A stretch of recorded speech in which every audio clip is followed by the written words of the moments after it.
যারা নামাজ পড়ে এদের মনে সবচেয়ে বেশি ভালোবাসা আল্লাহ কার? আল্লাহ কোরআন শরীফে বলতেছে যারা ঈমানদার তাদের ব্যাপারে, ওয়াল্লাযীনা আমানু আশাদ্দু হুব্বান লিল্লাহ।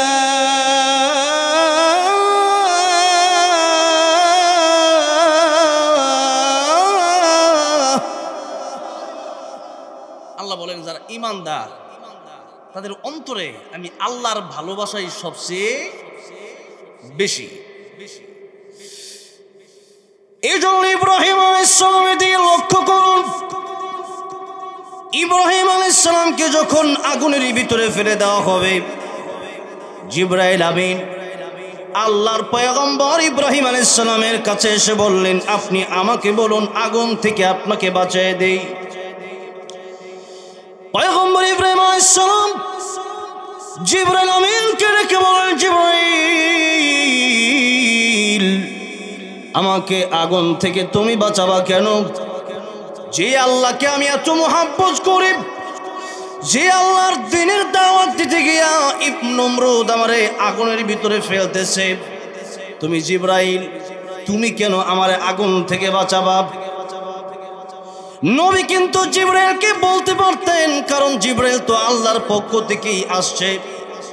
কিন্তু পয়গম্বর ইব্রাহিম শিক্ষা দিচ্ছেন, দুনিয়ার কোনো মানুষ তো দূরের কথা, ফেরেশতাও দূরের কথা, চাইতে হবে একজনের কাছে। কোনো খাজার আর বাবার কাছে চাওয়া যাবে না, চাইতে হলে একজনের কাছে চাইতে হবে। জবান খুলে বলেন তিনি কে? এবার ইব্রাহিম আলাইহিস সালাম ডেকে বলেন, ও জিবরাইল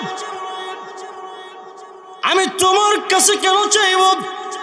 আমি তো সে আল্লাহর কাছে চাইব যে আল্লাহ আমাকে সৃষ্টি করেছেন, যে আল্লাহর হুকুম শুধু মানুষ মানে না, যে আল্লাহর হুকুম আগুনেও মানে কি মানে না। সেই ও জিবরাইল তোমার বাঁচানোর দরকার নাই। আগুনের ভিতরে যদি নমরুদ আমাকে ফেলে, ওই আগুনের ভিতরে যদি আমি পুড়ি, ওই আগুনে পোড়ার কারণে যদি আমার আল্লাহ রব্বুল আলামিন খুশি হয়ে যায়, ও জিবরাইল শুনে রাখো, আমি ইব্রাহিম একবার দুইবার নয়, আল্লাহর খুশির জন্য আমি আগুনের ভিতরে 1000 বার জ্বলতে রাজি আছি। এই জন্য কবি বলেছেন, যে নামে ইব্রাহিমের আগুন হইল পানি, ডাকার মতো ডাকলে আজ সারা দেবেন তিনি রে মন, সারা দেবেন তিনি। ঠিক না ঠিক বলেন? যে নামে ইব্রাহিমের আগুন হলো পানি, ডাকার মতো ডাকলে আজ সারা দেবেন তিনি রে মন, সারা দেবেন তিনি। ও মধুর নামটি মিটায় হতাশার জ্বালা, গলেতে পড়ো ও নামের মালা, ও নামের তুলনা হবে না, হবে না, তুলনা নাই নাই নাই, তুলনা নাই নাই নাই। এসো না আল্লাহর নামে গান গাই, এসো না মন প্রাণ জোড়াই, এসো না মন প্রাণ জোড়াই। আল্লাহ আকবার জোড়ে, আল্লাহ আকবার, একসাথে আল্লাহ আকবার বলেন, আল্লাহ আকবার জোরে জোরে, আল্লাহ আকবার জোরে। জবান ছেড়ে দিতে হবে, জবান দিয়েছেন কে? সে আল্লাহর জবান দিয়ে বলতে হবে, আল্লাহ আকবার বলো, আল্লাহ আকবার, আল্লাহ আকবার বলেন। ইব্রাহিম আলাইহিস সালাম যেভাবে আল্লাহর কাছে চেয়েছেন, আমার আল্লাহ রব্বুল আমিন খুশি হয়ে গেলেন। যেই মাত্র ইব্রাহিম আলাইহিস সালামকে আগুনের ভিতরে ফেলে দেওয়া হলো, আগুন আমার আল্লাহর কথা যেহেতু শুনে, এবার ইব্রাহিম আলাইহিস সালামকে আগুনে ফেলে দেওয়ার আগেই আমার আল্লাহ রব্বুল আমিন আগুনকে সাবধান করে দিলেন, ইয়া নারু কুনি বারদাও ওয়া সালামান আলা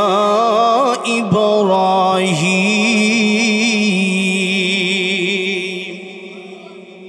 হে আগুন ইব্রাহিমের জন্য শান্তিদায়ক ঠান্ডা হয়ে যাও, বেশি ঠান্ডাও না, ইব্রাহিমের যেন ঠান্ডাতে কষ্ট না হয়, আবার গরমও থাকতে পারবা না। যেই মাত্র বললেন, আগুনকে ফুলের বাগান বানিয়ে দিলেন আমার আল্লাহ।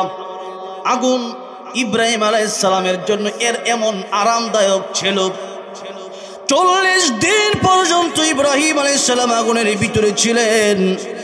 এই 40 দিন পর যখন ইব্রাহিম আলাইহিস সালাম আগুনের ভিতর থেকে বের হয়ে আসতেছেন, এবার পয়গম্বর ইব্রাহিম আলাইহিস সালাম দুনিয়ার মানুষদেরকে ডেকে বললেন, ও দুনিয়ার মানুষেরা শোনো, এই দুনিয়াতে আমি যত শান্তির জায়গাতে ছিলাম, আগুনের ভিতরে যত শান্তি পেয়েছি, এত শান্তি পৃথিবীতে আমি ইব্রাহিম আর কোথাও পাই নাই।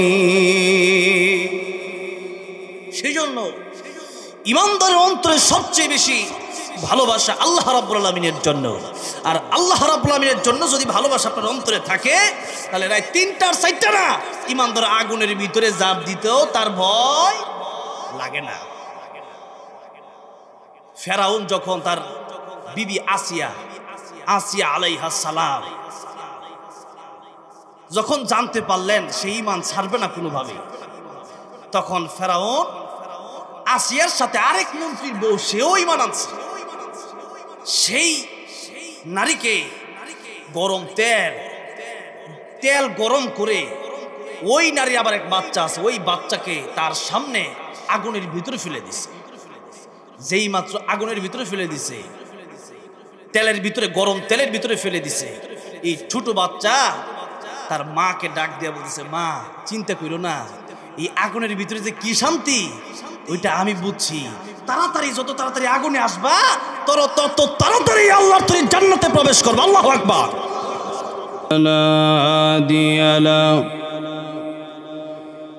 ونشهد أن لا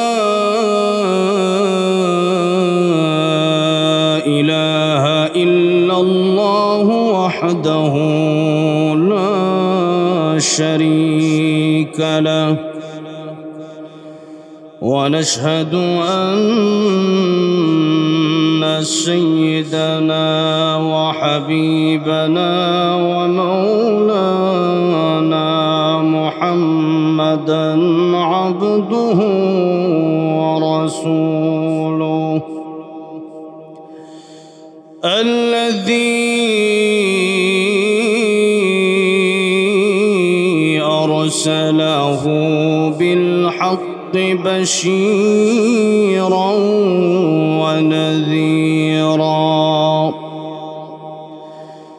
وداعيا إلى الله بإذنه وسراجا منيرا. أما بعد فقد قال الله تعالى في كلامه المجيد وفي فرقانه الحميد. أعوذ بالله من الشيطان الرجيم. بسم الله الرحمن الرحيم. الرحمن علم القرآن خلق الإنسان.